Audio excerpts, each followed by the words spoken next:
Hello guys, कैसे हैं आप लोग? Hope all of your fine, safe, secure. और हम क्लास स्टार्ट कर रहे हैं आज की हमारी। और ये क्लास है अकाउंट्स की, CA inter group 1 paper 1 accounts. और इसमें हमने देखा था, लास्ट क्लास में हमने देखा था इन्वेस्टमेंट अकाउंटिंग हमने शुरू किया था कल। और इन्वेस्टमेंट अकाउंटिंग के आगे ही हम आज उसी में हम इस क्लास को आगे बढ़ाएंगे। तो अभी तक हमने क्या देखा? अभी तक हमने पिछले एपिसोड तक हमने देखा कि इंग्लिश इन्वेस्टमेंट का मीनिंग क्या होता है, ये कहाँ से किया जाता है, इसका ऑब्जेक्टिव क्या होता है, AS 13 किस पे एप्लीकेबल होता है, और उसके बाद में वेरियस टाइप ऑफ इन्वेस्टमेंट हमने देखे, उसमें किस तरह का रिटर्न हमको मिलता है, और क्या कैपिटल एप्रिसिएशन होता है, और कौन सा AS हम AS 13 कौन सा इन्वेस्टमेंट हम AS 13 में पढ़ेंगे, ये हमने देखा। उसके बाद में क्लासिफिकेशन ऑफ इन्वेस्टमेंट हमने बात की। दो तरह के इन्वेस्टमेंट्स होते हैं, करंट और लॉन्ग टर्म। आपकी नज़र क्या है, किस नज़रिए से आप देखते हैं, यह डिपेंड करता है करंट और नॉन करंट में। उसके बाद में करंट इन्वेस्टमेंट है तो उसका वैल्यूएशन कैसे किया जाएगा, और नॉन करंट इन्वेस्टमेंट है तो उसका वैल्यूएशन कैसे किया जाएगा, ये हमने देखा। अच्छा साहब, यहाँ तक सारी बातें हो गई थी। और हमने ये कुछ हमने इफ यू रिमेंबर तो कुछ हमने रिवर्सल ऑफ लॉसेज या कॉस्ट और market value which ever is less, और उसमें अगर लेस है तो वो ये पॉइंट्स हमने डिस्कस किए थे। होप यू अंडरस्टूड, यहाँ तक आपको बातें समझ में आ गई होगी। अब इससे आगे बढ़ते हैं और इससे आगे बात करते हैं। तो देखिए, अगर मैं बात कहूं यहां पे, जब भी आप इन्वेस्टमेंट परचेज करते हैं मेरे दोस्त, जब भी आप इन्वेस्टमेंट परचेज करते हैं तो at the time of purchase आप एंट्री क्या करेंगे? बताइए क्या एंट्री करेंगे? लिखें अकाउंटिंग एंट्रीज, एक बार लिखें accounting entries. Accounting entries please note down. हाँ जी,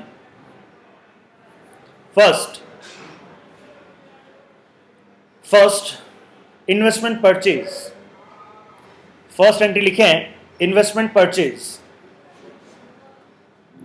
सिंपल एंट्री है, कोई बड़ी बात नहीं है। ये एंट्री आप अभी तक करते आए हैं। इन्वेस्टमेंट परचेज करते हैं तो क्या एंट्री करते हैं? Investment account debit, because investment है। Investment account debit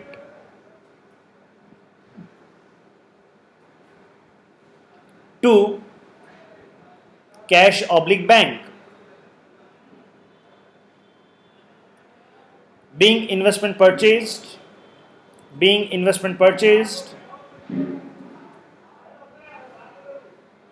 and recorded at cost price, अब दोस्त कॉस्ट प्राइस क्या होती है? देखिए, कॉस्ट प्राइस क्या होती है, आपने इन्वेस्टमेंट के लिए कितना पैसा दिया। अगर आप सपोज कीजिए कोई शेयर्स परचेस कर रहे हैं, ये जो आपने इन्वेस्टमेंट अकाउंट डेबिट किया है ना, इस इन्वेस्टमेंट अकाउंट डेबिट के साइड में ब्रैकेट में लिख दें इन्वेस्टमेंट नेम, ब्रैकेट में लिख दें इन्वेस्टमेंट नेम।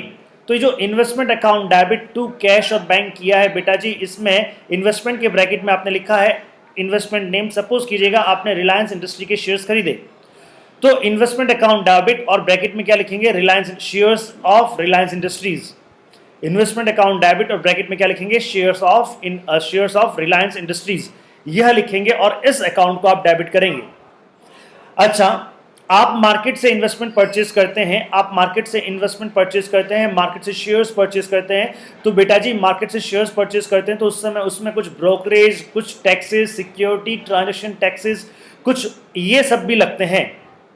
सपोज कीजिएगा 1000 रुपए का भाव है और 1% ब्रोकरेज है, तो 1000 रुपया तो हो गया आपका परचेज प्राइस हो गया, और उस पर 1% यानी कि 10 रुपीज, 1000 का 1% कितना? 10 रुपीज। तो 10 रुपीज आपको ब्रोकरेज पे करना है। तो आपके लिए वो इन्वेस्टमेंट, आपके लिए वो शेयर्स कितने में पड़ा? 1010 में पड़ा। आपके लिए वो शेयर्स कितने में पड़ा? 1010 में पड़ा। तो इसका मतलब क्या हो गया? जब हम कॉस्ट की बात करते हैं तो कॉस्ट का मतलब क्या होता है? Purchase price of investment plus any incidental charges paid for purchasing of that investment. Brokerage हो गया, कुछ टैक्स हो गया, ये सारी बातें। मेरी बात समझ में आई? तो अगर हम, तो पहला पॉइंट समझ में आ गया। सेकंड पॉइंट लिखें अकाउंटिंग एंट्रीज में ही, नेक्स्ट एंट्री लिखें। हाँ जी, अब क्या होगा आपका? अब देखिए, एक और चीज मैं बता दूं। एक एंट्री लिखिए आप पहले, फिक्स रेट इन्वेस्टमेंट परचेज। एक बार लिख लें, फिर हम बात करेंगे। Fix fix rate investment purchase लिखे इसमें। Investment account debit, investment account और ब्रैकेट में investment name, investment account debit, इसके आगे लिखे cost price for investment, cost price for investment, हाँ जी अमाउंट वाले कॉलम में लिखें cost price for investment. So investment account debit to, नहीं एक मिनट, टू नहीं, इन्वेस्टमेंट अकाउंट डेबिट लिख दिया आपने। Interest on investment account debit, अरे हाँ भाई लिख लो यार एक बार, बाद में समझाएंगे। Interest on investment account debit to cash oblique bank. जैसा बोल रहा हूं वैसा लिख लें बच्चा जी, जैसे बोल रहा हूं वैसा लिख लें। पहला क्या लिखा मैंने, इन्वेस्टमेंट, ब्रैकेट में क्या लिख दिया, इन्वेस्टमेंट नेम, इन्वेस्टमेंट ब्रैकेट में इन्वेस्टमेंट नेम अकाउंट डेबिट, इसके आगे आपने लिख दिया कॉस्ट फॉर इन्वेस्टमेंट। फिर आपने क्या लिखा, interest on investment account debit. अब यहां आगे लिख दें प्री पीरियड इंटरेस्ट अमाउंट। क्या होता है विल डिस्कस, क्या होता है विल डिस्कस, लेकिन अभी लिख दें pre period interest amount to cash oblique bank, लिख दिया आपने। Being fix rate investment purchase, being fix rate investment purchase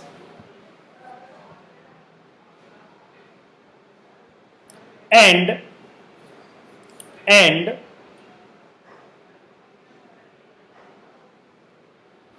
pre-period interest also paid, pre-period interest also paid।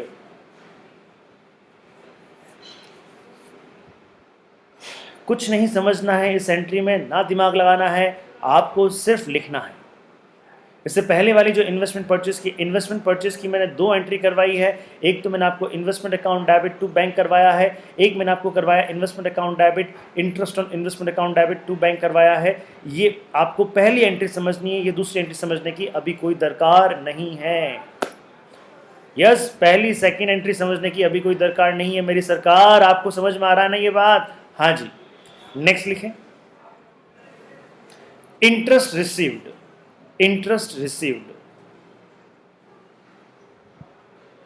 अब इंटरेस्ट भी रिसीव हो सकता है और डिविडेंड भी रिसीव हो सकता है। पहले लिखें इंटरेस्ट रिसीव्ड। इंटरेस्ट रिसीव में लिखें साहब cash oblique bank account debit, cash oblique bank account debit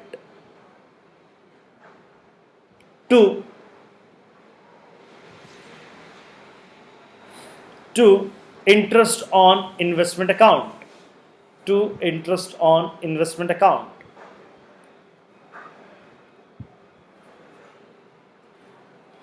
next लिखें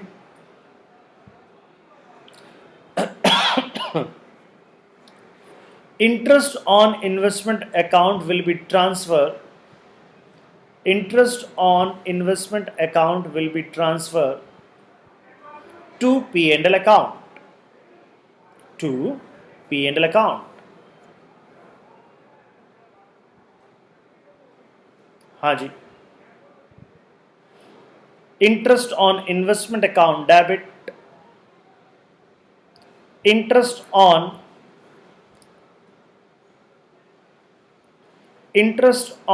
investment account debit to P&L account, to P&L account। Okay, next लिखें sale of investment, sale of investment.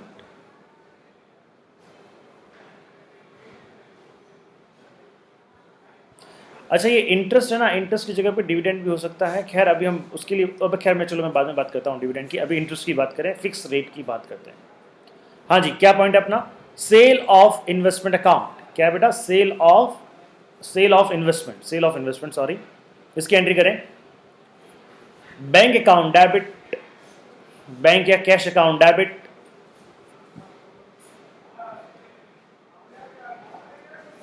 P and L account debit,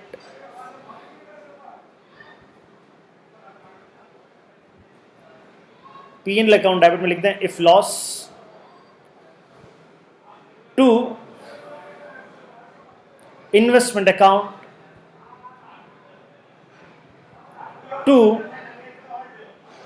to interest on investment account, to interest on investment account, हाँ, to interest on investment account, bracket में लिख दें pre period interest, to P and L account, to P and L account. अब जो आपने to investment लिखा है ना, इसके आगे लिख दें cost price of investment, cost price of investment. To interest on investment लिखा है, इसके आगे लिख दें प्री पीरियड इंटरेस्ट या प्री पीरियड इंटरेस्ट, या इसकी जगह ये भी लिख सकते हैं our holding period interest, our holding period interest, ये ज्यादा सुटेबल वर्ड है, आवर होल्डिंग पीरियड इंटरेस्ट। और टू पी एंड एल लिखा है, इसके आगे लिख दें if any profit, if any profit. Entry number second से लेके यहां तक की एंट्री नंबर सेकंड से लेके यहां तक की एंट्री, ये एंट्री मैंने फिक्स रेट ऑफ इन्वेस्टमेंट के लिए लिखवाई है, जिससे आप पे इंटरेस्ट मिलता है। जैसे आपका सपोज डिबेंचर है, बॉन्ड है, इनके लिए अगर इनमें आपने इन्वेस्टमेंट किया हुआ है तो इनसे रिलेटेड क्या एंट्रीज होती हैं वो मैंने यहाँ पे लिखवाई है। एंट्री नंबर 1 सबके लिए एप्लीकेबल होती है, शेयर्स के लिए भी एप्लीकेबल होती है, लेकिन एंट्री नंबर 2 से लेके एंट्री नंबर लास्ट, ये जो हमने लास्ट एंट्री लिखी है, ये सारी entries fix rate of interest के लिए है। ये सारी एंट्रीज किसके लिए है? फिक्स रेट ऑफ इंटरेस्ट वाले इन्वेस्टमेंट के लिए है। होप आपको समझ में आया होगा। सर कुछ एंट्री तो आपने सिर्फ लिखवाई है ना, समझाई थोड़ी ना है। हाँ बेटा लिखवाई, आपने अच्छे से लिख ली है ना। हाँ जी, चलिए दोस्त, एंट्रीज को एक बार साइड में रखें, एक बार अब हम एक नए कॉन्सेप्ट की तरफ बढ़ते हैं। मुझे एक चीज बताइए, जब मैं फिक्स रेट ऑफ इंटरेस्ट की बात करता हूं या मैं डिबेंचर की बात करता हूं तो उसमें होता क्या है? चलिए इससे पहले हम जब इन्वेस्टमेंट को परचेज करते हैं बेटा जी, तो जब हम इन्वेस्टमेंट को परचेज करते हैं तो उस इन्वेस्टमेंट को हम परचेज करते हैं दो तरीके से। या तो हम कैश देके, या तो हम क्या देके? कैश देके, कि हाँ हमने इन्वेस्टमेंट परचेज किया, हमने शेयर्स परचेज किया, डिवेंचर परचेज किया, उसके बदले में कैश दे दिया। तो अगर हमने कैश कंसीडरेशन, ये देखेगा अब स्क्रीन पे देखेगा, accounting entry at the time of purchase of investment at cost only, हमने क्या किया है? कैश कंसीडरेशन है। क्या हमने कैश दिया है साहब? क्या दिया है? कैश दिया है। हाँ जी, कैश दिया है। तो अब जब हम कैश में कोई भी इन्वेस्टमेंट परचेज करते हैं तो उसकी परचेज की जो एंट्री होती है वो कॉस्ट अमाउंट पे होती है। कौन से अमाउंट पे होती है? कॉस्ट अमाउंट पे होती है। और कॉस्ट अमाउंट में क्या आता है? कॉस्ट अमाउंट में ये दो चीजें आती है। कॉस्ट अमाउंट में क्या आता है? कॉस्ट अमाउंट में ये दो चीजें आती है साहब। क्या अमाउंट आता है साहब? ये दो चीजें आती है साहब। परचेज कॉस्ट, ये रही purchase cost, add incidental cost, ये इंसिडेंटल कॉस्ट।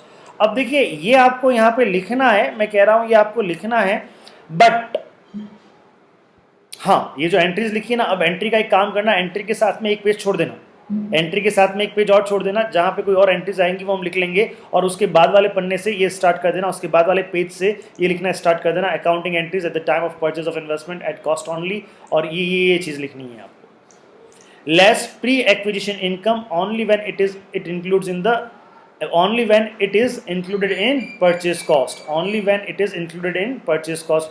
ये क्या बला है अभी नहीं देखना है, ये क्या बला है अभी नहीं देखना है। समझ में आ गई ये बात? ओके। और ये क्या है आपका? This is your total cost, this is your total purchase cost. ठीक है, अच्छा हालांकि बहुत कम होता है, लेकिन कभी कभी क्या होता है, हम एक चीज देते हैं, दूसरी चीज लेते हैं, यानी एक्सचेंज।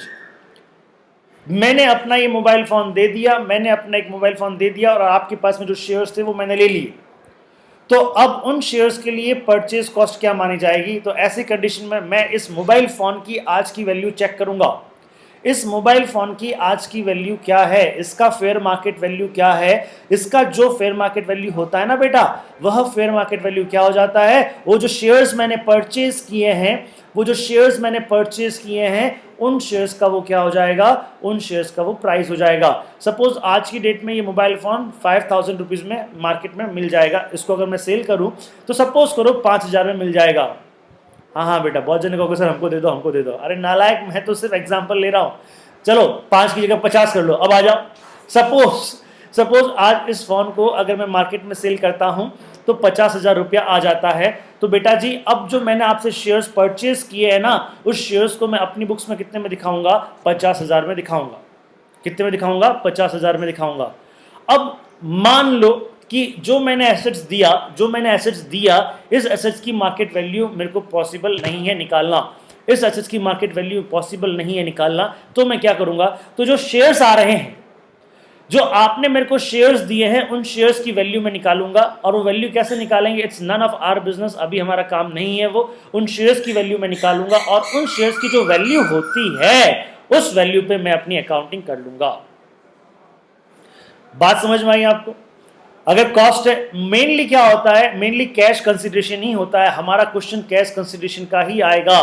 फिर भी थ्योरेटिकल एस्पेक्ट में ये दिया हुआ है तो हमको ये पढ़ना पड़ेगा। क्या है? Acquired in exchange for another assets. तो क्या होगा? कॉस्ट ऑफ इन्वेस्टमेंट क्या है? Either fair value of assets given up or fair value of assets acquired if it is more clearly. दोनों में से जो क्लियरली एविडेंस है, जो एसेट्स मैंने दिया है उसकी फेयर वैल्यू, या जो एसेट्स मैंने लिया है उसकी फेयर वैल्यू। जो फेयर वैल्यू ज़्यादा क्लियर है उसको ले लेंगे। पहले किसकी फेयर वैल्यू को चेक करेंगे? जो कंसिडरेशन के रूप में जो मैंने एसेट्स दिया है उसको हम चेक करेंगे। और उसके अगर वो नहीं मिलती है तो फिर क्या करेंगे? जो एसेट्स मैंने, जो इन्वेस्टमेंट मैंने परचेज किए हैं, उसकी वैल्यू हम चेक करेंगे। आया समझ में? आया?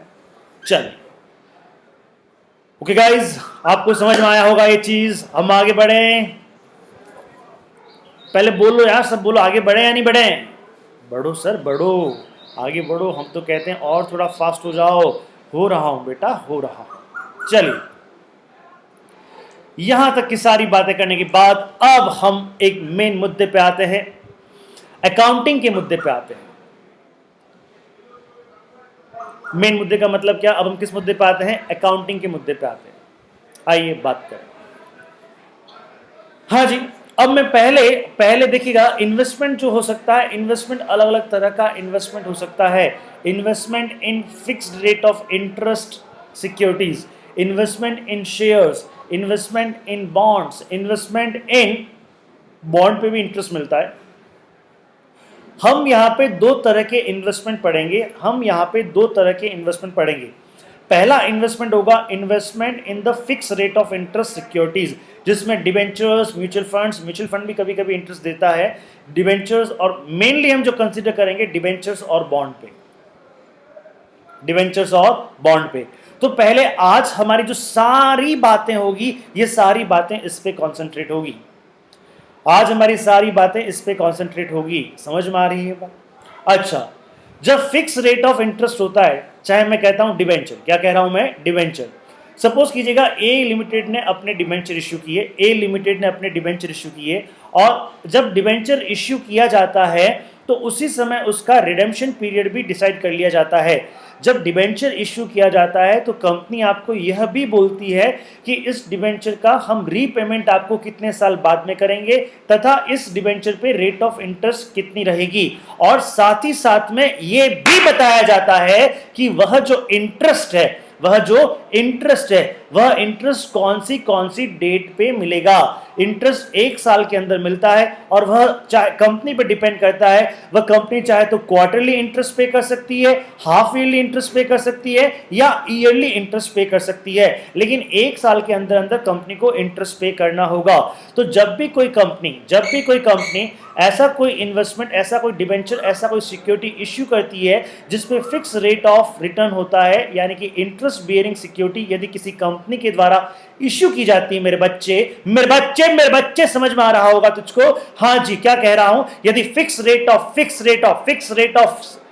यदि कोई fix rate of interest, fix rate of return वाली कोई सिक्योरिटी है, यदि वो कोई कंपनी इश्यू करती है, तो बेटा कंपनी जब वो चीजें इश्यू करती है ना, तो आपके पास में वो 2 चीजें पहले से आपको बताएगी। इनफैक्ट मैं 2 की नहीं, मैं 3 की बात करूं, वो 3 चीजें आपको पहले से बताएगी। पहली चीज क्या होगी मेरे बच्चे? पहली चीज होगा बेटा कि वह उसका रिडेम्पशन कब किया जाएगा। कंपनी सपोज 1 जनवरी 2019 को यदि कोई डिबेंचर इश्यू करती है, तो कंपनी बताएगी आपको किसका रीपेमेंट वापस कब किया जाएगा, रिडेम्पशन कब होगा। साथ में कंपनी उस डिबेंचर पे रेट ऑफ इंटरेस्ट क्या मिलेगा ये भी कंपनी बताएगी, और उस इंटरेस्ट का रीपेमेंट कब कब किया जाएगा ये भी कंपनी आपको बताएगी। हाँ जी, समझ में आया? तो मेरा जो फोकस है वो फोकस है कि कंपनी कब कब इंटरेस्ट पे करेगी। तो जब भी आपका फिक्स रेट ऑफ रिटर्न का सिक्योरिटी होता है, तो उस कंडीशन में company, in such case company has already declared date for payment of interest. In such case company already declare date for payment of interest. समझ में आ रहा है? ठीक है। फॉर एग्जाम्पल, जैसे मैंने एक एग्जाम्पल लिया है आपके सामने। A limited issue 10% debenture of ₹100 each. A limited ने क्या किया है? 10% डिवेंचर, यानी रेट ऑफ इंटरेस्ट क्या है? 10% है। कितने रुपए का डिवेंचर है? 100 रुपए का है। कब इश्यू किया? 1 अप्रैल 2019 को इश्यू किया। And its redemption date is 31 March 2035। Oh my God, 2035 में इसका रिडेम्पशन किया जाएगा। चलिए, अच्छा, तो क्या किया इसमें? अपने राहुल बाबा है ना, ये राहुल सर है ना, आर के सर तुम्हारे, तो इन्होंने क्या किया? इन्होंने 4000 डिवेंचर परचेज कर लिए। कितने डिवेंचर परचेज कर लिए? 4000 डिवेंचर परचेज कर लिए। समझ में आती है चीज? चलिए, तो अब क्या होगा? अब मुझे बताइए, और इंटरेस्ट डेट जो कंपनी का था, इंटरेस्ट पेमेंट डेट क्या था कंपनी का? 30 सितंबर और 31 मार्च, यानी कि कंपनी हाफ ईयरली इंटरेस्ट पे कर रही है। कंपनी ये जो इंटरेस्ट का पेमेंट कर रही है, ये इंटरेस्ट का पेमेंट क्या हो रहा है आपका? हाफ ईयरली हो रहा है। हाफ ईयरली इंटरेस्ट का पेमेंट किया जा रहा है। पहला इंटरेस्ट कब पे करेगी? जब 30 सितंबर ऑफ एवरी फाइनेंशियल ईयर, यानी कि अप्रैल में डिवेंचर इश्यू किया, तो अप्रैल, मई, जून, जुलाई, अगस्त, सितंबर, पहले 6 महीने का इंटरेस्ट 30 सितंबर को पे कर दिया जाएगा, और दूसरे 6 महीने का इंटरेस्ट 31 मार्च को पे कर दिया जाएगा। मेरी बात समझ में आ रही है आपको? सर ऑफकोर्स समझ में आ रही है, ये तो बहुत चुन्नो मुन्नो छोटी सी बात है, तो इसमें क्या सर? हाँ जी, अब इसमें मैं आपको बताऊं, कंपनी जब इंटरेस्ट पे करती है, देखिए कंपनी ने डिबेंचर कब इश्यू किए? 1 अप्रैल को। कब इश्यू किए? 1 अप्रैल को। मान लो कि 1 अप्रैल को कंपनी ने डिबेंचर इश्यू किए हैं, और कंपनी को इंटरेस्ट पे करना है 30 सितंबर को। कंपनी अपने यहां पे क्या करती है? एक डिबेंचर होल्डर का रजिस्टर मेंटेन करके रखती है। कंपनी ये देखती है, कंपनी को इंटरेस्ट पे कब करना है बताओ मुझे? 1 अप्रैल को करना है या 30 सितंबर को? बोलो बेटो बोलो, 1 अप्रैल या 30 सितंबर? 30 सितंबर। कौन सा? 30 सितंबर। तो मेरे बच्चे सुन कान खोल के कि 30 सितंबर को कंपनी चेक करेगी कि 30 सितंबर को उसके डिबेंचर होल्डर का जो रजिस्टर उसने मेंटेन किया हुआ है, 30 सितंबर को जो उसने डिबेंचर होल्डर का रजिस्टर मेंटेन किया हुआ है, उस डिबेंचर होल्डर के रजिस्टर में 30 सितंबर को किस किस का नाम है? ध्यान रहे, 30 सितंबर को किस किस का नाम है? कंपनी उसको 6 महीने का पूरा इंटरेस्ट पे कर देगी। कंपनी उसको 6 महीने का पूरा इंटरेस्ट पे कर देगी। जैसे सपोज राहुल ने ये डिबेंचर परचेस किए, कब परचेस किए? 1 अप्रैल 2019 को परचेस किए। अब मान लो अप्रैल के बाद में अप्रैल चला गया, मई चला गया, जून चला गया और जुलाई आया। 1 जुलाई को राहुल ने क्या कर दिया, या मैं तो कहता हूं सितंबर, 25 सितंबर या 1 सितंबर, 10 सितंबर, 15 सितंबर, जो डेट मान लो 15 सितंबर को राहुल ने क्या किया? 15 सितंबर को राहुल ने वो डिबेंचर सेल कर दिए। किसको सेल कर दिए? सुरेंद्र को सेल कर दिए। पाली का पाली में ही है, उसने उसको सुरेंद्र को सेल कर दिया। तो 15 सितंबर को राहुल ने ये जितने भी उसके पास में डिबेंचर थे, ये किसको सेल कर दिया? सुरेंद्र को सेल कर दिया और ट्रांसफर एग्जीक्यूट कर लिया और कंपनी को इन्फॉर्म कर दिया। कंपनी ने 15 सितंबर को डिबेंचर होल्डर के नाम से, डिबेंचर होल्डर के रजिस्टर से किसका नाम काट दिया? राहुल का नाम काट दिया और उसमें किसका नाम आ गया? सुरेंद्र का नाम आ गया। समझ में आ गया? 15 सितंबर तक वो डिबेंचर किसके पास में थे? 15 सितंबर तक वो डिबेंचर कंपनी, वो डिबेंचर में किसने पैसा इन्वेस्ट किया हुआ था? 15 सितंबर तक उस इन्वेस्टमेंट में किसने अपना पैसा लगाया हुआ था? इन सबके सवालों के जवाब एक ही है और वो क्या है? वो नाम है राहुल का। क्योंकि 15 सितंबर तक राहुल ने पैसा लगाया हुआ था, 15 सितंबर तक राहुल ने इन्वेस्ट किया हुआ था। तो अगर मैं एक आम बोलचाल की भाषा में बात करूं तो 15 सितंबर तक का जो टाइम पीरियड है, 1 अप्रैल से लेके 15 सितंबर, ये जो 5.5 महीने का जो टाइम पीरियड है, इस 5.5 महीने का इंटरेस्ट किसको मिलना चाहिए? राहुल को मिलना चाहिए। 5.5 महीने का इंटरेस्ट किसको मिलना चाहिए? राहुल को मिलना चाहिए। और बाकी जो 30 सितंबर को कंपनी जब इंटरेस्ट देगी तो उसको क्या करना चाहिए? 5.5 महीने का इंटरेस्ट तो किसको दे? राहुल को दे। और 15 दिन का यानी आधे महीने का इंटरेस्ट किसको दे? सुरेंद्र को दे। पहले बताओ ये बात समझ में आई या नहीं आई? ऐसे होना चाहिए, ऐसा होना चाहिए, लेकिन एक्चुअल में क्या होता है? अगर कंपनी ऐसे करने लग गई, बात सही है, मैं आपकी बात से पूर्ण रूप से सहमत हूं, आप भी मेरी बात से सहमत होंगे, we both are agree on the one point. लेकिन अगर कंपनी ऐसा करने लग गई ना बेटा, तो कंपनी को तो एक डिपार्टमेंट इसके लिए लगाना पड़ जाएगा। 2-4 चार्टर्ड अकाउंटेंट तो यही काम करेंगे कि यार किसने कब परचेज किया था, किसने कब सेल किया था, वो सारा रजिस्टर मेंटेन करो, उसको इतना टाइम पीरियड का इंटरेस्ट पे करो। ना ना ना, कंपनी ऐसी बेवकूफी नहीं करती। कंपनी सीधा सीधा कहती है, भैया 30 सितंबर को हमने इंटरेस्ट पे करना है, तो 30 सितंबर को हम इंटरेस्ट पे कर देंगे 6 मंथ का। 30 सितंबर को जिसके पास में ये डिबेंचर होंगे, 30 सितंबर को जिसके पास में ये डिबेंचर होंगे, उसको हम पूरा का पूरा इंटरेस्ट, 6 महीने का पूरा इंटरेस्ट पे कर देंगे। अब तुमको आपस में जो भी करना है, जो भी लेना देना है, जो तुमको राहुल और सुरेंद्र को आपस में जो भी करना है, वो आपस में जो भी काम करे करते रहे, लेकिन हम तो एक बार उसी पर्सन को हम पूरा इंटरेस्ट पे करेंगे जो 30 date of payment of interest के दिन जो हमारे पास में था, उसको हम पूरा 6 महीने का इंटरेस्ट पे कर देंगे। 31 मार्च को कंपनी क्या करेगी? जो लास्ट उसने इंटरेस्ट पे किया था, कौन सी डेट को पे किया था? 30 सितंबर को। तो उसका नेक्स्ट दिन यानी कि 1 अक्टूबर से लेके लास्ट ड्यू डेट से लेके करंट ड्यू डेट तक का जो भी इंटरेस्ट है, वो 6 महीने का जो भी इंटरेस्ट आता है, वह कंपनी उसको पे कर देगी जिसके पास में 31 मार्च को डिबेंचर है। कंपनी ये नहीं देखती कितने दिन होल्ड किया तो उसको उतने दिन का इंटरेस्ट दे दे। ना, समझ में आ रही बात? ये तो कंपनी की है मुसीबत बढ़ाना, और कंपनी अपनी मुसीबत किसी भी हाल में नहीं बढ़ाएगी। तो जब कोई, अच्छा, हम ये जो अकाउंटिंग पढ़ रहे हैं, ये क्या कंपनी की बुक्स में पढ़ रहे हैं क्या? ना मेरे मुन्ने, ना। हम ये जो अकाउंटिंग पढ़ रहे हैं बेटा, हम ये अकाउंटिंग पढ़ रहे हैं किसकी बुक्स में? इन्वेस्टर की बुक्स में। हम ये अकाउंटिंग पढ़ रहे हैं राहुल की बुक्स में, हम ये अकाउंटिंग पढ़ रहे हैं सुरेंद्र की बुक्स में, जो इन्वेस्टर है उसकी बुक्स में। ये पहला एक ऐसा टॉपिक है जो हम इन्वेस्टर की बुक्स में पढ़ते हैं, बाकी सब तो हम बिजनेसमैन की बुक्स में पढ़ते हैं, कंपनी की बुक्स में पढ़ते हैं। ये एकमात्र ऐसा टॉपिक है जो आपसे जुड़ा है। हाँ जी, चलिए, समझ में आया यहां तक? तो अभी तक मैंने आपको यही समझाया कि company fix rate of interest जब कंपनी पे करती है तो उसकी ऑलरेडी डेट फिक्स होती है। उस डेट को जिसके पास में जितनी सिक्योरिटी होती है, उसके पास में डिबेंचर को, उसके पास में उस पूरे टाइम पीरियड के इंटरेस्ट का पेमेंट कर दिया जाता है।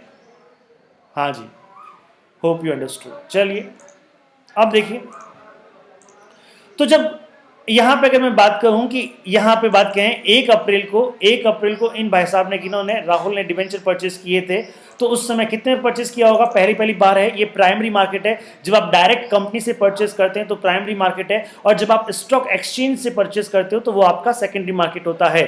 और जो आपका ब्रोकरेज एक्सेट्रा जो भी लगता है वो सेकेंडरी मार्केट में लगता है, प्राइमरी मार्केट में नहीं लगता है। जब आप डायरेक्टली कंपनी से परचेस करते हो तो किसी भी तरह का कोई भी ब्रोकरेज नहीं लगता है। तो देखिए, अगर मैं बात कहता हूं तो कॉस्ट ऑफ डिबेंचर कितना हो गया? 4,000 डिबेंचर परचेस किया था, और 4,000 डिबेंचर परचेस किया था। एक डिबेंचर का प्राइस कितना था? 100 रुपया था। तो कॉस्ट ऑफ डिबेंचर कितना हो गया? 4 लाख। तो अब मुझे बताओ, ये राहुल बाबा अपनी बुक्स में 1 अप्रैल 2019 को क्या एंट्री करेगा? Investment account debit to cash bank, investment account debit to cash bank, कितने से? 4 लाख से। अब उसको क्या होगा? अब उसको 30 सितंबर 2019 को इंटरेस्ट रिसीव होगा। 4 लाख पे 10% के हिसाब से 6 महीने का इंटरेस्ट कितना होता है? 20,000 का इंटरेस्ट होता है। तो उसको 20,000 का इंटरेस्ट उसको रिसीव होगा, और 20,000 का इंटरेस्ट जैसे ही उसको रिसीव होगा, हाँ जी, तो अगर मैं बात कहता हूँ, ये मेरा फाइनेंशियल ईयर जो बात कहता हूँ, तो उस फाइनेंशियल ईयर में कौन सा फाइनेंशियल ईयर है मेरा? 2019-20। कितना इंटरेस्ट होगा? 30 सितंबर 2019 को इंटरेस्ट रिसीव होगा, और 31 मार्च 2019 को इंटरेस्ट रिसीव होगा। और कितना इंटरेस्ट रिसीव होगा भैया जी? 20-20 हज़ार इंटरेस्ट रिसीव होगा। ये समझ में आया आपको? तो यहाँ पे राहुल बाबा क्या एंट्री कर देगा? राहुल बाबा एंट्री कर देगा interest account debit to bank, ये एंट्री करेगा ना? सही है ना? क्या? हाँ सही है। Interest account debit, Rahul interest का एक्सपेंस है क्या? हाँ बेटा। तब फिर यहां पे जो राहुल बाबा एंट्री करेगा, इंटरेस्ट उसको रिसीव हो रहा है, तो वह कैश ऑफ या बैंक अकाउंट, क्योंकि कंपनी बैंक के थ्रू इंटरेस्ट देगी, तो bank account debit to interest on investment, bank account debit to interest on investment. समझ में आ रहा है? तो bank account debit to interest on investment किया जाएगा। 30 सितंबर को भी किया जाएगा, और 31 मार्च को भी किया जाएगा। 31 मार्च को क्या करेंगे हम? जितना भी हमारा इंटरेस्ट का पेमेंट है, जितना टोटल इंटरेस्ट का पेमेंट कितना रिसीव हुआ आपका? 40,000। कितना हुआ आपका? 40,000। ये 40,000 कहां ट्रांसफर हो जाएगा? यह बेटा जी 40,000 ट्रांसफर हो जाएगा P&L अकाउंट में। तो देखो मुन्ना, अपन ने एंट्री क्या करी? देखो रिया बेटे, एंट्री क्या करी हमने? चारू देख देख क्या एंट्री करी हमने। हाँ जी, हमने एंट्री क्या करी बच्चा? हमने एंट्री करी है that is P&L account debit. यही करा है ना? नहीं सर, बिल्कुल नहीं। हमने कहा interest on investment account debit to P&L account, और 40,000 से वो एंट्री हो जाएगी। पहले साल की एंट्री समझ में आ गई आपको? पहली एंट्री क्या हुई? इन्वेस्टमेंट परचेज करने की हुई, investment account debit to cash bank, कितने से? 4 लाख से। फिर आपकी इंटरेस्ट रिसीव की एंट्री हो गई, that is bank account debit to interest. Second आपकी इंटरेस्ट रिसीव की एंट्री हो गई, bank account debit to interest. और फिर बाद में इंटरेस्ट को हमने कहां ट्रांसफर कर दिया? इंटरेस्ट को हमने बेटा जी ट्रांसफर कर दिया। कहां पे ट्रांसफर किया? हमने P&L अकाउंट में ट्रांसफर किया। तो एंट्री क्या बन गई आपकी? Interest account debit to P&L account, और P&L अकाउंट के क्रेडिट साइड में बाय इंटरेस्ट चला गया। ये बात समझ में आ गई? धन्यवाद। अब क्या हुआ? अब राहुल को पैसा चाहिए। अब क्या हुआ? राहुल को क्या चाहिए? पैसा चाहिए। समझ में आ रही बात? अब राहुल को पैसा चाहिए, तो राहुल गया कंपनी के पास में, बोला हे कंपनी, मैंने आपके डिबेंचर परचेस किए थे। हे कंपनी, मैंने आपके डिबेंचर परचेस किए थे, तो अब आप मुझको, मेरा मूल्य, मुझे अभी पैसों की जरूरत है, मुझे अभी मुद्रा की आवश्यकता है, तो आप मेरी मुद्रा मुझको वापस कीजिए। तो कंपनी कहती है हे आर्यपुत्र, हे रघुवंशी, हे आर्यपुत्र, हाँ रामायण का असर आ रहा है, हे आर्यपुत्र, हमने जब आपको ऋण पत्र निर्गमित किए थे, डिबेंचर को क्या बोलते हैं? ऋण पत्र। हाँ जी, पित्र नहीं, पत्र, ऋण पत्र। हमने जब आपको ऋण पत्र निर्गमित किए थे, अर्थात हमने जब आपको डिबेंचर इश्यू किए थे, हमने उसी समय बोल दिया था कि इसका पुनः भुगतान, इसका रीपेमेंट हम कब करेंगे? इसका रीपेमेंट हम करेंगे 31 मार्च 2035 को, 31 मार्च 2035 को।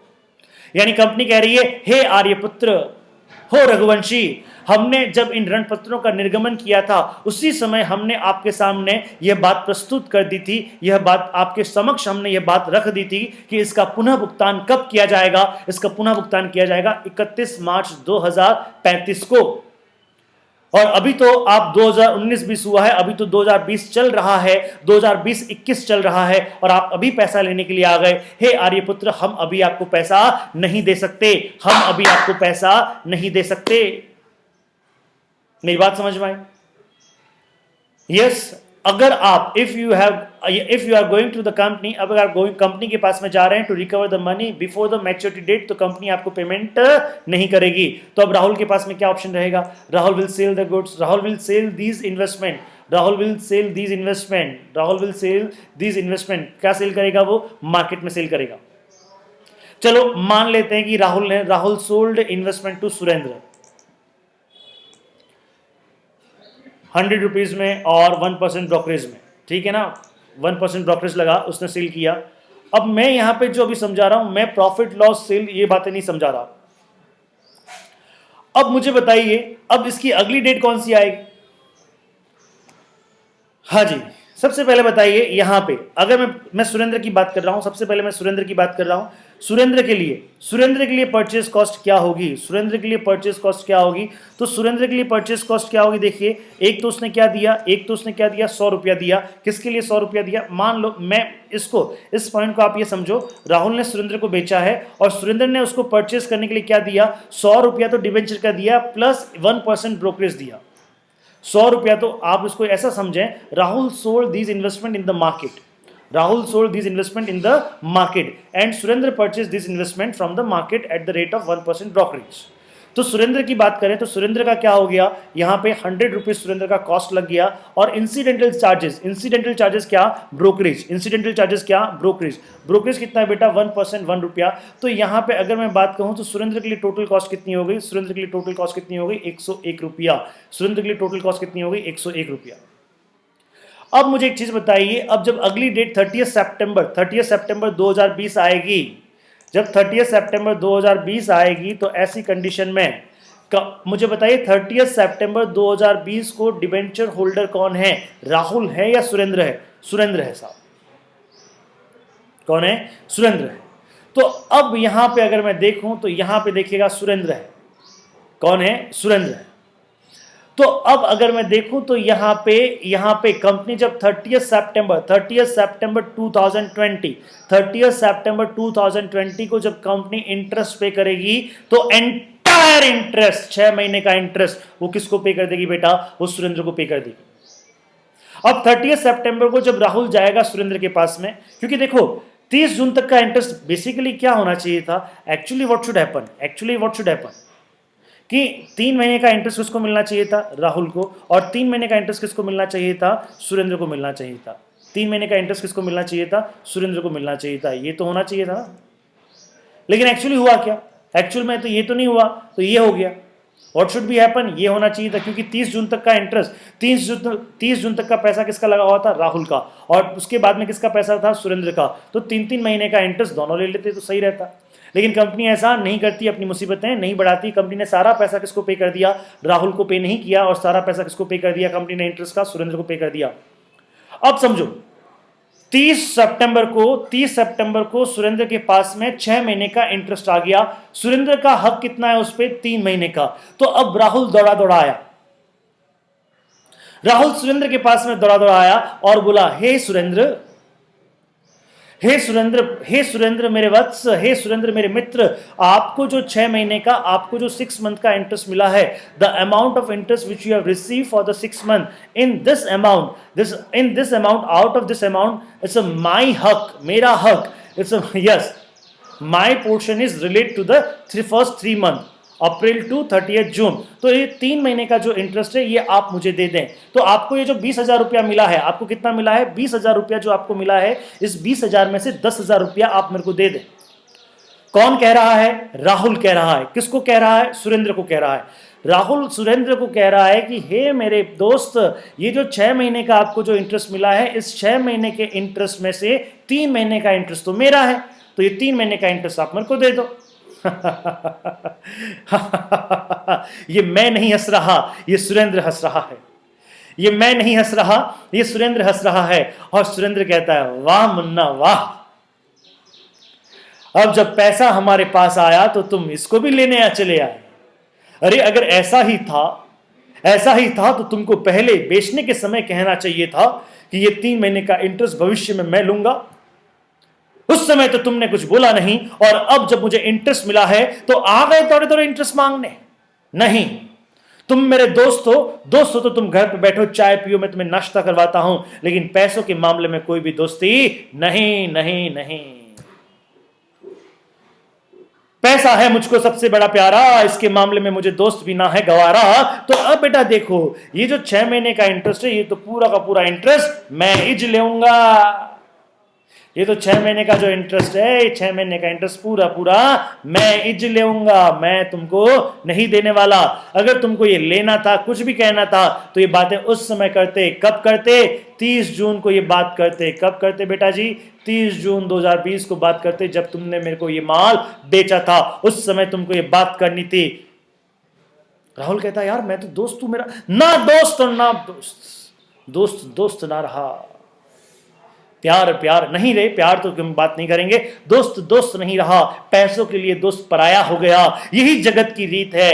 अब राहुल क्या करेगा? राहुल के हाथ में कुछ नहीं है। अब राहुल निकला और वापस घूम के उसने मुक्केबाजी की, लेकिन मुक्केबाजी करने से कुछ नहीं होगा। दे दे दे दे दे दे, ओह माय गॉड, दोनों आपस में लड़ भी रहे हैं, लेकिन पैसा कहीं नहीं जाएगा। तो क्या आप चाहते हैं क्या ऐसी सिचुएशन आए? नहीं साहब, हम कोई भी नहीं चाहते ऐसी सिचुएशन आए। तो ऐसी कंडीशन में क्या होता है? तो क्या करना चाहिए था? क्या करना चाहिए था? मुझे बताओ, क्या करना चाहिए था? हाँ जी, कोई मुझे बताएगा क्या करना चाहिए था? हाँ जी, कोई मुझे बता दे क्या करना चाहिए था। देखो भैया, मैंने लिखा भी है यहाँ पे। अब ये सब हो गया तो नाउ दोनों में फाइटिंग, दे दनादन, दो उसको दे रहा है, वो उसको दे रहा है, वो पटक रहा है, लेकिन पैसा वैसा कोई नहीं दे रहा। मुक्के ले रहे हैं, मुक्के दे रहे हैं, लेकिन पैसा कोई दे नहीं रहा, कोई ले नहीं रहा। तो अब करना क्या चाहिए था? अब समझो क्या करना चाहिए था। क्या करना चाहिए था? राहुल ने जब 30 जून को अपने डिबेंचर बेचे थे, उसको क्या करना चाहिए था? 30 जून को ही 3 महीने का इंटरेस्ट पहले से ही सुरेंद्र से ले लेना चाहिए था। ऐसे कैसे होगा? नहीं, ऐसा होता है कि अगर क्योंकि देखो, राहुल 100 रुपया तो डिबेंचर के लिए लेगा, लेकिन साथ ही साथ में क्या करना चाहिए था? उस 100 रुपए पे आप देखो 3 महीने का 10% से, 100 रुपए का 3 महीने का 10% से कितना इंटरेस्ट बनता है? 2.5 रुपया। कितना बनता है? 2.5 रुपया। तो ऐसी कंडीशन में क्या करना चाहिए था? राहुल को एक डिबेंचर के लिए कितना अमाउंट चार्ज करना चाहिए था? 102 रुपया 50 पैसा चार्ज करना चाहिए था। राहुल को एक डिबेंचर के लिए कितना अमाउंट चार्ज करना चाहिए था? 102 रुपया 50 पैसा चार्ज करना चाहिए था। इस 102.50 में 100 रुपया तो डिबेंचर की कॉस्ट आ गई, और 2 रुपया 50 पैसा पर डिबेंचर की बात कर रहा हूं। 2 रुपया 50 पैसा पर डिबेंचर इंटरेस्ट का अमाउंट है। वह इंटरेस्ट का अमाउंट जो कि ड्यू हो चुका है, लेकिन अभी तक अपने को मिला नहीं है। इनमें मतलब क्या हो गया? जो टाइम निकल चुका है, जो 3 महीने निकल चुके हैं, उस 3 महीने से रिलेटेड जो इंटरेस्ट है, उस 3 महीने में जो राहुल ने अमाउंट इन्वेस्ट किया हुआ था, वह जो इंटरेस्ट था, उससे रिलेटेड जो इंटरेस्ट था, वह इंटरेस्ट है 2 रुपया 50 पैसा एक शेयर पे, एक डिबेंचर पे। शेयर्स की बात नहीं है, एक डिबेंचर पे। समझ में आया चीज? तो अब क्या करेगा राहुल? 102 रुपया और 50 पैसा लेगा, प्लस 1% ब्रोकरेज। वो तो एक अलग किस्सा है, ब्रोकरेज का तो मैं अलग ही किस्सा मानता हूं। 102 रुपया 50 पैसा राहुल को टोटल चार्ज करना चाहिए, और राहुल को उसी समय समझा देना चाहिए कि देख भैया, ये 2 रुपया 5 पैसा आप मेरे को दे रहे हो, चिंता ना करें, 3 महीने के बाद में आपको 5 रुपया इंटरेस्ट का मिलेगा। आपको 5 रुपया इंटरेस्ट का मिलेगा पर डिबेंचर पे, 10% से 6 महीने का 5 रुपया मिलेगा। उस 5 रुपये में एक तो 2.5 की आपकी रिकवरी हो जाएगी, और बाकी का जो 3 महीने का इंटरेस्ट है, वह 3 महीने का इंटरेस्ट आपका खुद का रहेगा। तो 5 में से ये 2.5 रुपए की रिकवरी तो जो आप मुझे दे रहे हैं, ये हो जाएगी, और बाकी 2.5 रुपया आपका खुद का, आपके पीरियड का इंटरेस्ट आपके पास में रह जाएगा। मेरी बात समझ में आई आपको? बिल्कुल समझ में आई। तो दोस्त, इसी सिस्टम को कहते हैं। तो ये जो प्राइस है, ये जो 102 रुपया प्राइस है ना, इस प्राइस में इंटरेस्ट का अमाउंट भी शामिल है। तो यह जो प्राइस है, दैट इज कॉल्ड इस प्राइस को हम बोलते हैं कम इंटरेस्ट प्राइस। क्या बोलते हैं? कम इंटरेस्ट प्राइस। और इस 100 रुपए में इंटरेस्ट शामिल है क्या? नहीं। तो इसको क्या बोलते हैं? Ex interest price. समझ में आ रहा है चीज? तो तो that is your cum interest price और एक्स इंटरेस्ट प्राइस। एक नया कॉन्सेप्ट मैंने आपको समझा दिया, what do you mean by ex interest price और what do you mean by cum interest price. ये एक्स इंटरेस्ट क्यों है, ये कम इंटरेस्ट क्यों है, और ये कम इंटरेस्ट क्या होता है, क्यों होता है, ये भी मैंने आपको बताया। समझ में आया ये चीज? तो दैट इज कॉल्ड, ये आपको समझ में आना चाहिए। तो देखिए, अगर मैं यहां पे मीनिंग ऑफ कम इंटरेस्ट और एक्स इंटरेस्ट की बात करूं तो there are two way of expressing the price quotation of such script wise cum interest and ex interest, cum interest and ex interest. X interest quotation include the interest accrued from the last due date। last due date यानी कि 31 मार्च, अभी हमारे वाला example में, of the interest to the date of transaction, to the date of transaction, very good, date of transaction यानी 30 जून, whereas X interest quotation does not include such accrued interest। समझ में आ गया? hope you understood। तो अब ऐसी condition में देखिए, ऐसी कंडीशन में क्या क्या पेमेंट किया जाएगा। कॉस्ट पर डिवेंचर क्या होगा? कॉस्ट पर डिवेंचर क्या होगा जी? 101 रुपया। कॉस्ट पर डिवेंचर क्या होगा? 101 रुपया।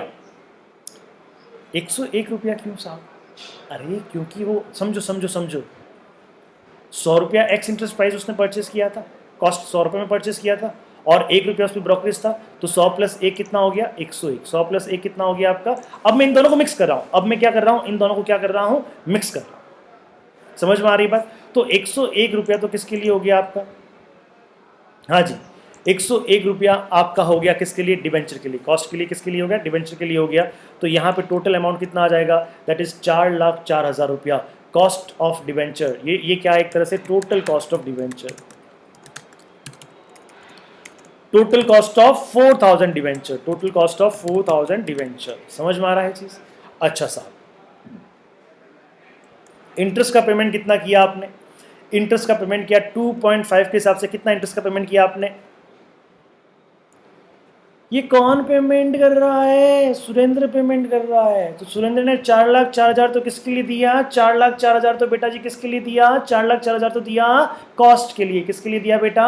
कॉस्ट के लिए। और इंटरेस्ट के लिए कितना पेमेंट दिया? 10,000 रुपया दिया। ये 10,000 तो वापस रिकवर हो जाएगा रे। तो टोटल पेमेंट अगर मैं बात कहता हूं तो टोटल पेमेंट कितना किया उसने?